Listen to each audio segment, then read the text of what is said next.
Welcome to my channel Galactic War Story. Thanks for watching. Please like and subscribe. The first sign that something was wrong came quietly. No explosions. No alarms.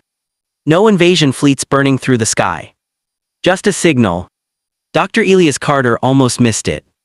He sat alone in the orbital monitoring station above Earth, staring at lines of data scrolling across his screen. Most of it was noise, routine transmissions, trade routes, distant colony chatter. Humanity had spread far enough into space that silence was rare. But this was different. A pattern. Too precise. Too clean. Elias leaned forward, narrowing his eyes. "All right, what are you?" he muttered. The signal pulsed again. It wasn't random, it wasn't human, it wasn't even following known alien communication formats. It was structured, deliberate, and worst of all, it was aimed directly at Earth. He tapped his console, isolating the signal. Lines of code began to rearrange themselves, forming something disturbingly simple. Coordinates. Not a greeting. Not a warning. A destination. Elias felt a cold weight settle in his chest. "Control," he said, voice steady but tight. "We've got something inbound." 3 hours later, the world knew. Every major screen on Earth displayed the same image, a massive object emerging from deep space. At first, it looked like a star glitch, then it grew. And kept growing. Until it became clear. This wasn't a ship. It was a fleet. Thousands of vessels moved in perfect formation like a living organism drifting through the void. Their surfaces shimmered with dark metallic patterns, absorbing light instead of reflecting it. Human ships looked like tools. These looked like something else entirely. Alive. Elias stood in the observation deck, watching them through reinforced glass. His reflection stared back at him, tired eyes, unshaven face, a man who suddenly realized humanity was not alone in the way it had hoped. "They're not slowing down," a technician whispered behind him. "No," Elias said quietly, "they're not." On Earth, panic spread faster than the ships. Markets collapsed, governments scrambled, military forces mobilized. But deep down, everyone understood something terrifying. This was not a fight humanity could win. Not with firepower. Not with technology. The fleet entered Earth's orbit without resistance. No weapons fired. No shields activated. They simply arrived. And then a single ship broke formation. It descended slowly toward the planet, cutting through the atmosphere with eerie silence. No sonic boom, no visible engines, just controlled, effortless motion. It landed in the middle of the Pacific Ocean. And waited. Elias was on the transport within the hour. He sat across from General Mara Vance, one of Earth's top military leaders. She looked calm, but her fingers tapped lightly against her knee, a small sign of tension. "Any ideas?" she asked. Elias shook his head. They didn't announce themselves, no translation attempts, no standard protocol. "So not friendly," she said. "Not necessarily hostile either," he replied, "but they didn't come here by accident." The transport shook slightly as it descended toward the ocean platform. Below them, the alien ship floated just above the water's surface. It was enormous. Smooth, curved, seamless. Like it had been grown, not built. Elias swallowed. "Whatever they want," he said quietly, "they're confident they'll get it." The platform was silent when they arrived. No waves, no wind. Just the ship. A section of its surface opened slowly, like an eye blinking awake. A ramp extended. "All right," General Vance said, standing, "let's go meet our guests." Elias followed her. Every step toward the ship felt heavier than the last. The air changed as they crossed the threshold, cooler, denser, almost aware. Inside, the walls pulsed faintly with soft light. And then they saw them. Tall. Slender. Not entirely human, but close enough to be unsettling. Their skin shimmered faintly like liquid metal beneath a thin surface. Their eyes were dark, reflecting everything and nothing. One of them stepped forward. Elias felt his breath catch. This wasn't just an alien. This was something far older. Far more certain. A device on its collar flickered, and then it spoke. "We greet the dominant species of this world." Its voice was calm, perfect, controlled. General Vance stepped forward, "You're in Earth territory, state your purpose." The alien studied her. "We are the Dominion of Karth." A pause. "You exist within our expansion path." Elias felt his stomach drop. "Expansion." The alien continued. "Your world will be integrated into our system." General Vance didn't flinch, "And if we refuse?" The alien tilted its head slightly. "You misunderstand." A long silence followed. "This is not a request." Elias felt the weight of those words settle over him like gravity. Humanity wasn't being invaded. It was being absorbed. No war. No destruction. Just erased as an independent species. General Vance crossed her arms. "You think we'll just hand over our planet?" The alien's gaze didn't change. "You lack the capability to resist effectively." It wasn't arrogance. It was certainty. Elias clenched his fists. The alien continued. "We offer integration. Your species will survive. Your culture will be preserved within acceptable parameters." "Acceptable to who?" Elias asked. The alien looked at him. "To us." Silence. Heavy, suffocating. Elias realized something in that moment. This wasn't cruelty. It was efficiency. To them, humanity wasn't an enemy. It was a resource. General Vance took a step closer. "You said we lack the capability to resist," she said. "That sounds like an assumption." The alien tilted its head again. "It is a conclusion based on analysis." Elias felt something spark in his mind. Analysis. They had studied humanity. Measured it. Judged it. And decided. A slow breath escaped him. "You've made a mistake," he said. The alien's gaze sharpened slightly. "Clarify." Elias met its eyes. "You analyzed what we are," he said, "but you didn't understand why we are like this." A pause.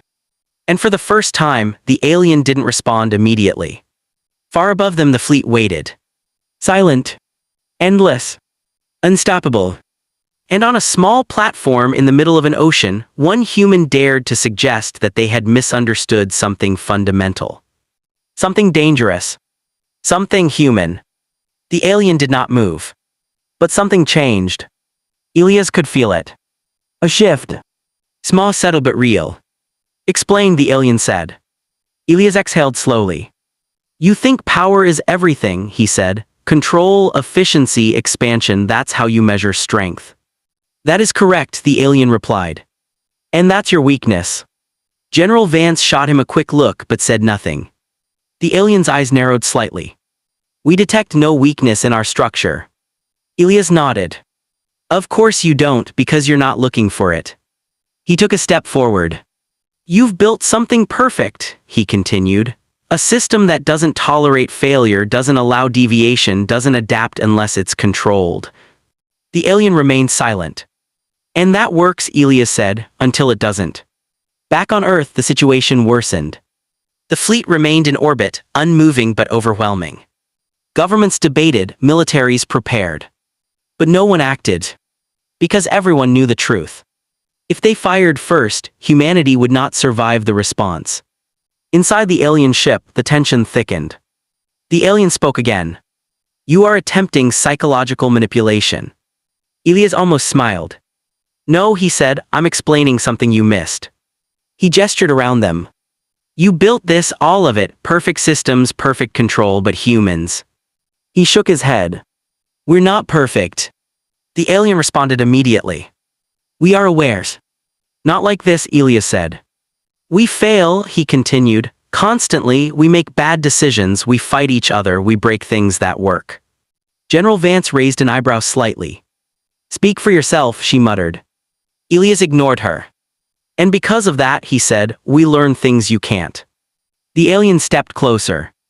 "And what do you believe you have learned?" Elias met its gaze. "How to survive when everything goes wrong."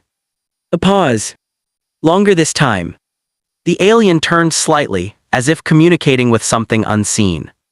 Elias realized it wasn't alone. This was just one voice of a much larger mind. Back in orbit, the fleet shifted. Not aggressively, but attentively. General Vance stepped in. "You think we're weak," she said. "That will fold because you're stronger." The alien turned back to her. "You will." She shook her head. No, she said, we'll adapt. Elias felt it then. The turning point. Not in the room, but everywhere. Across Earth something began to change. The panic didn't disappear, but it hardened. People stopped running, stopped waiting, and started thinking. In laboratories, engineers tore apart old systems. In military bases, strategies were rewritten. In cities, civilians prepared. Not for victory, but for resistance. Back in the alien ship, the tension snapped. The alien spoke again. We have analyzed your species thoroughly. Elias shook his head. No, he said, you analyzed what we've done. A bit. But not what we'll do when we're cornered. The alien's eyes darkened. Clarify. Elias leaned in slightly. You've never fought humans at their worst, he said. Silence. Heavy. Uncertain. Then the ship trembled. Just slightly. An alert pulsed through the alien structure. Elias saw it immediately. Something happening, he whispered. The alien turned sharply. Above Earth the impossible began. Human satellites, old, outdated, forgotten, activated all at once. Signals flooded the sky. Noise. Chaos. Unpredictable patterns. The alien fleet reacted instantly. But not effectively. They're jamming you, Elias said quietly. The alien didn't respond. Not with better tech, he added. With messy tech. The fleet's perfect formation began to falter. Not breaking, but hesitating. General Vance smiled faintly. We don't fight clean, she said. Elias nodded. That's the part you missed. The alien turned back to them. For the first time. It looked uncertain. The alien ship trembled again. Not from damage. From confusion. Above Earth, the massive fleet began to shift. Not in attack formation. Not in retreat. But in hesitation. For a force that had crossed galaxies with absolute certainty, even hesitation was a crack. Inside the chamber, the alien stood perfectly still. But Elias could feel the change. For the first time since their arrival. The Dominion did not know what would happen next. Report, the alien said, its voice still calm but slower now. Streams of light pulsed across the walls, responding instantly. Elias watched carefully. They're trying to reorganize, he said quietly. General Vance narrowed her eyes. Then why aren't they? Elias gave a faint, knowing look. Because we're not giving them anything stable to reorganize around. Above Earth, chaos had become a weapon. Old satellites transmitted random bursts of data. Civilian networks flooded space with meaningless noise. Military systems deliberately contradicted each other. Nothing aligned. Nothing made sense. And that was exactly the problem. The Dominion systems were built on prediction. On order. On patterns. Humanity had given them none. Inside the alien ship, the lights flickered, not from failure but overload. Too many variables. Too many contradictions. Too much humanity. You cannot sustain this, the alien said. Its eyes locked onto Elias again. This level of disorder will collapse your own systems. Elias nodded calmly. Yeah, he said, it will. General Vance glanced at him. That's comforting. Elias didn't look away from the alien. But we don't need it forever, he added, just long enough. The alien paused. Processing. Calculating. Failing. You are damaging your own infrastructure, it said. Yes, Elias replied. You are reducing your own efficiency. Yes. You are introducing instability into your entire planetary system. Elias allowed a small smile. Yes. The alien's voice lowered slightly. Why? Elias stepped forward. Because we can rebuild, he said. A bit. But you can't adapt fast enough. Silence filled the chamber. Heavy. Unavoidable. General Vance spoke, her voice steady. You came here expecting a clean operation, she said. No resistance, no cost. The alien did not respond. You thought we'd act logically, she continued. Elias finished the thought. We did, he said, just not your version of logic. Above them, the fleet slowed further. Ships drifted slightly out of perfect alignment. Micro-adjustments failed to synchronize. For a civilization built on flawless coordination. This was catastrophic. Inside the ship, the alien turned slightly, as if listening to distant voices. Elias understood. This wasn't just one mind. It was a network. A system. And that system was struggling. For the first time, the alien said slowly, "Our projections are unstable." Elias nodded. That's what happens when you meet something you can't model. The alien turned back. You believe this ensures your survival? Elias took a breath. No, he said honestly. It gives us a chance. That answer lingered. Not defiant. Not arrogant. Just human. General Vance added quietly, and we'll take that chance every time. The alien remained still for a long moment. Then it spoke again. The Dominion does not engage in prolonged, inefficient conflict. Elias felt the shift instantly. This was it. The decision point. You came here because we were easy, Elias said. The alien did not deny it. And now, Elias asked. A long pause followed.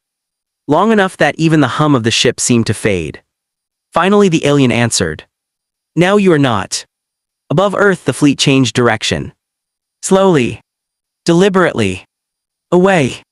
General Vance exhaled, tension leaving her shoulders for the first time. They're pulling back, she said. Elias watched the data streams confirm it. Every ship. Every signal. Every presence. Retreating. Inside the chamber, the alien faced them one last time. This outcome was not anticipated, it said. Elias gave a small tired smile. Yeah, he replied, we get that a lot. The alien studied him. Longer this time. More carefully. Your species is inefficient, it said. Elias nodded. Very. A pause. But also highly adaptive. General Vance crossed her arms. That's one way to say it. The alien inclined its head slightly. Not submission. Not quite respect. But acknowledgement. Your world will not be integrated, it said. The words settled into the room like gravity lifting. Elias let out a slow breath. Good, he said. The alien turned away. The chamber opened. Light flooded in. And just like that, the moment was over. The ship lifted from the ocean platform without sound, rising into the sky, joining the fleet above. Within minutes, the stars began to clear. The massive presence that had overshadowed Earth faded. Gone. Hours later, the world tried to understand what had happened. News channels called it a standoff. Some called it a miracle. Others called it luck. But Elias knew the truth. It wasn't luck. It was humanity. He stood once again in the orbital station, staring out into the quiet darkness. No signals. No fleets. Just stars. General Vance joined him. You think they'll come back? She asked. Elias thought for a moment. Then shook his head slowly. No, he said. She raised an eyebrow, that confident. Elias looked out at the endless void. They didn't leave because we were strong, he said. They left because we were unpredictable. A small pause. And no empire likes a problem it can't solve. Below them, Earth turned peacefully. Messy cities. Noisy systems. Imperfect people. Human. General Vance gave a faint smile. So that's it, she asked. We win by being chaotic. Elias chuckled softly. Not chaotic, he said. He looked back at the planet. Human. And for the first time in history, that was enough to stand against the stars. The end.